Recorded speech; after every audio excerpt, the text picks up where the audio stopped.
कैसे बताई देहिया में होता बटवाराजी बहरी जाई कि भीतरी लुकाई केनियो न होता गुजाराजी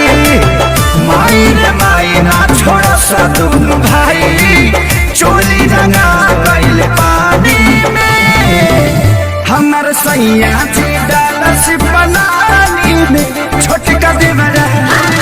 छोटका देवरा दादा दानी में हमर सैया जी डालस बनानी में छोटका देवरा दादा दानी में साहिजा गए साथी साहिजा होली भटवरे साहिजा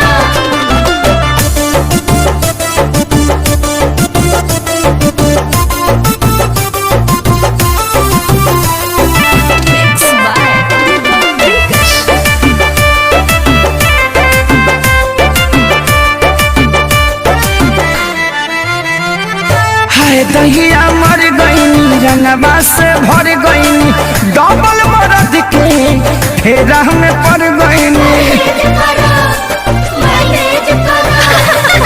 हाय दहिया मर गईनी रंगवा से भर गईनी डबल मरद के फेरा में पड़ गईनी हाथ गईल साया भरे न पाया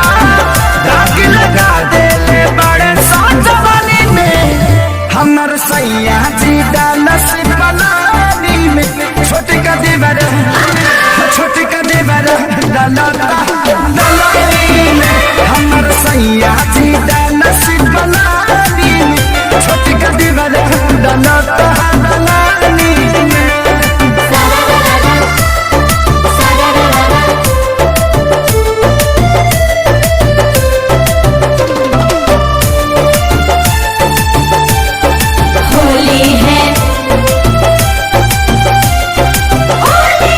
एगो डाले आगे हाँ एगो डाले पाछे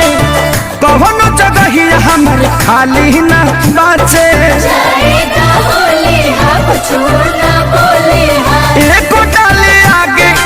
एगो डाले पाछे